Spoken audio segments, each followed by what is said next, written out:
America, Israel आणि Iran यांच्यामध्ये युद्ध सुरू आहे, त्यामुळे आखाती देशाची परिस्थिती गंभीर आहे. अभिनेत्री विशाखा सुभेदार यांचा पुत्र देखील त्या ठिकाणी अडकला होता आणि आज तो मुंबईत परतलेला आहे. आपल्यासोबत बोलण्यासाठी विशाखा सुभेदार आहेत आणि सुभेदार त्यांच्याशी, त्यांचे पुत्र त्यांच्याशी बातचीत करणार आहोत. काय वाटतं, आज तू फायनली या ठिकाणी आलेला आहे, मुंबईमध्ये परतलेले, काय तुझ्या भावना आहेत? 11 दिवस लागले मुंबईत परत यायला आणि मी खरं कधी विचार नव्हता केला की मी मुंबईत परत यायला एवढा असा आतुर असेन की मी कधी परत मुंबईत येतोय, कधी मी एअरपोर्ट बघतोय. पण आता बरं वाटतं जर आपल्या माणसात आल्यानंतर. काय तिकडची स्थिती होती पूर्णपणे सांग ना, की तिकडे काय सुरू होतं, तू काय बघितलं, काय अनुभवलं? मी गेल्या पहिले तर मी कुवेतमध्ये अडकलो होतो आणि कुवेतमध्ये अडकला असताना तिथे खूप अनेक मिसाईल्स रोजच्या रोज सकाळी, संध्याकाळी, दुपारी आकाशात फुटताना बघितलेत. लांबवरतून आवाज येताना ऐकलेत. ड्रोन्स फुटताना बघितलेत. कंटिन्यू जेट्स जात आहेत. आणि मी खरं वॉरच्या दृष्टिकोनाने मी कधी कुठल्याही ठिकाणी गेलो नव्हतो, पण हे पहिल्यांदा सगळं बघून जरा धसकीच भरली आहे. पण ठीक आहे.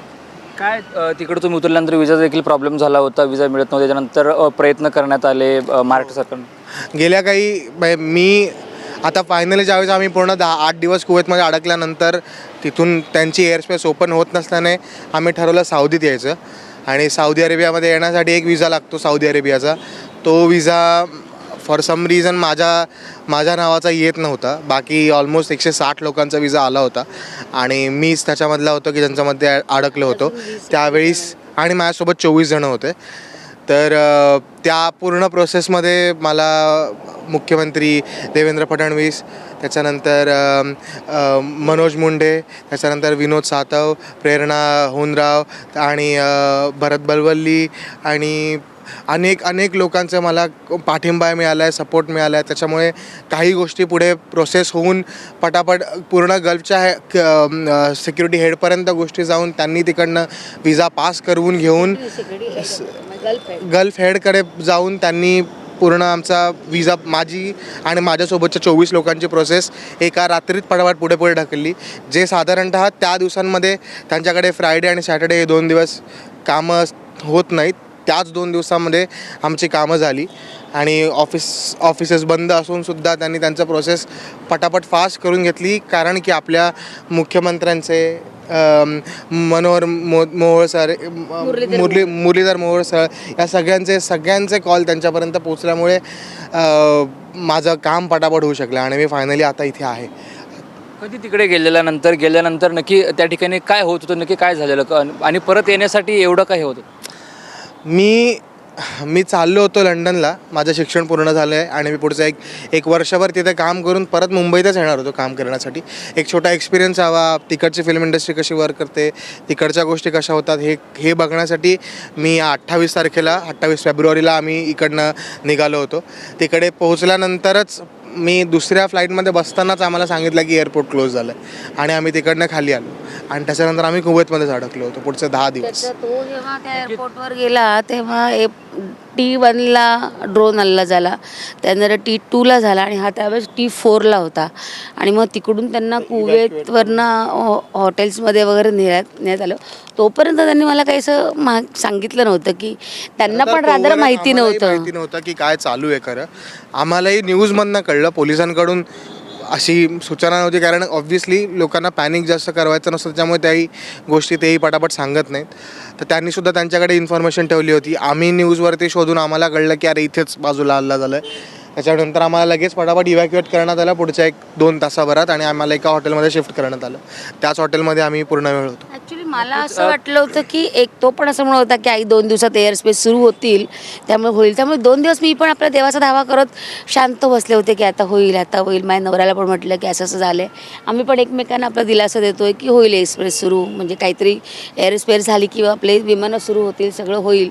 पण 2 दिवस गेल्यानंतर जेव्हा ह्यांनी सांगितलं की त्याच्या हॉटेलच्या खालीच ड्रोन पडला म्हटल्यावर मग मी त्या दिवशी व्हिडिओ केला. आणि मग ॲक्च्युली त्यानंतर ना खूप म्हणजे पॅनिक सिच्युएशन झाली होती माझी ह्याच्यासाठी काळजी. कारण कुवेतमध्ये नंतर मग दुबईमध्ये पण विमानं येत आहेत आपले. एकनाथ शिंदे साहेबांनी ती सगळी सोय केली होती. म्हटलं अरे मग आपल्या मुलाला कुवेतपर्यंत काय. पण जशी दुबईमध्ये जसं त्यांनी एअरस्पेस अलाव केली होती तसं कुवेतमध्ये नव्हती केली. त्याच्यामुळे अडकलं होतं. त्यामुळे विजा मिळत नव्हता. मग सौदीचा विजा मिळायला वेळ लागला. मग सौदीचा विजा मिळाल्यावर नेमकं काही एक लोक अडकली ज्यांनी पहिली नावं नोंदवली नव्हती त्या ट्रॅव्हल एजन्सीमध्ये. त्यातल्या दुसऱ्या लिस्टमध्ये काही लोक अडकले. त्यात नेमकं अभिनय आणि अजून 24 जणं. मग त्यांचा विजा पुढे जाण्यासाठी पटापट हातात येण्यासाठी खरंच देवेंद्र फडणवीस त्यांचे OSD म्हणजे त्यांनी मनोज मुंडे यांनी खूप म्हणजे तगादाच लावला की यार ह्या 24 जणांना मिळालंच पाहिजे. आणि खरंच त्यांनी माननीय मुरलीधर मोहोळ आपले, त्याच्यानंतर विनोद सातव त्यांचे PA यांनी पण खूप कष्ट केले. शिवाय आपले प्रेरणाताई होनराव यांनी सुद्धा सतत माझ्याशी फोनवर कॉन्टॅक्टमध्ये होते की आपल्या मुलाचं काम होईल, तुम्ही काळजी करू नका. कारण मी माझी पॅनिक सिच्युएशन त्यांनी पाहिली होती. त्यामुळे ते सतत माझ्याशी बोलत होते की तो सेफ आहे ना. आणि मला हे पण सांगावंसं वाटतं या मुलाखतीदरम्यान की महाराष्ट्र मंडळाने आपल्या कुवेतच्या त्यांनीसुद्धा सगळ्या इंडियन्सची खूप चांगली काळजी घेतली. सगळ्या आपल्या भारतीयांना जेवण पोचवणे, दुपार जेवण, रात्रीचं जेवण, अशा पद्धतीने त्यांनी पण चांगली काळजी घेतली. तुमचा व्हिडिओ देखील मोठ्या प्रमाणात व्हायरल झाला होता. तुम्ही देखील साथ घातलेली. आता नाही, पण आता कारण का तो प्रेक्षकापर्यंत खूप मोठ्या प्रमाणात पोहोचला की आईची साथ आहे, तो तुम्ही साथ करण्यासाठी केला. मात्र आता तो तुम्ही त्याला बघितलं, तुमच्या डोळ्यात देखील आनंद अश्रू होते, त्याकडे तुम्ही रडत होता एअरपोर्टवरती देखील. काय आता वाटतं फायनल तो परतलाय? काही नाही रे, आता भांड्यात पडला जीव. काही नाही, आता बरं वाटतंय. मी ॲक्च्युली गेल्याच महिन्यात त्याला आणायला आले होते. म्हणजे लंडनवरनं तो आला होता, तर महिनाभर जेमतेम राहिला आणि लगेच निघाला. आणि हे सगळं झालं. म्हटलं बाई उगाच आपण महिनाभर अजून एखाद महिना काढला असं तरी चाललं असतं. मला पण खरंच धन्यवाद मानायचे आहेत मुरलीधर सरांचे आणि देवेंद्र सरांचे. त्यांनी ज्या क्षणी म्हणजे मला प्रत्येक तासानंतर मला मुरलीधर सरांकडनं कॉल यायचा, मला देवेंद्र सरांकडून कॉल यायचा, मनोज मुंडेंकडनं कळायचे. त्यांच्याच अंडर मनोज मुंडे, विनोद सर यांनी सगळ्यांनी मला कॉल करून प्रत्येक तासांना माझी विचारपूस करून मला काय हवं नको आहे ह्या गोष्टींची विचारपूस करून, जरा का कुठल्या गोष्टींची गरज असेल तर त्या गोष्टी अवेलेबल करून देऊन या. आणि अगदी असं नाही की वेळच लागतोय, 2-3 दिवस जातात. सांगितलं आणि त्यांनी पुढच्या काही तासांमध्ये गोष्टी अवेलेबल करून होत होत्या. त्यामुळे मला त्यांच्या खरंच मनापासून खूप आभार मानायचे आहेत. त्यांच्याशिवाय इथे येणं माझ्यासाठी खरंच शक्य नव्हतं. त्यांच्यासाठी खरंच थँक्यू. काय आता परत कधी? काय आता थोडीशी परिस्थिती चांगली होऊ दे, सुधारू दे, मग पाठवू परत. मला एकच गोष्ट फक्त प्रेक्षकांसाठी क्लिअर करायची आहे. अनेक कमेंट्स खूप इंस्टाग्राम पोस्टवरती, फेसबुक पोस्टवरती अशा आहेत की तिकडे कशाला जात आहे, लंडनला कशाला जात आहे, आपल्याकडे काही गोष्टी नाही आहेत का? आपल्याकडे गोष्टी आहेत.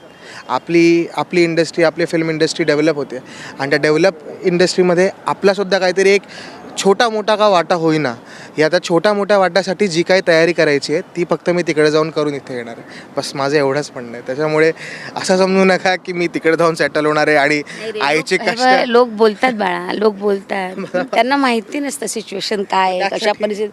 आणि प्रत्येक माणसांना थोडीच आपण उत्तर देऊ. आपले मनसुबे आपल्याला माहिती असतात.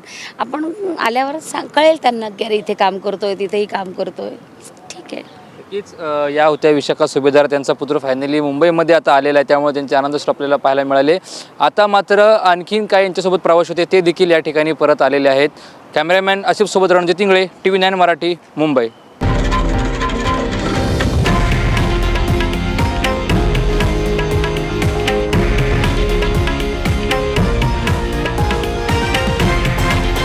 हे आहे देशातील नंबर 1 न्यूज नेटवर्क आणि आपण पाहत आहात TV9 मराठी, एकमेव.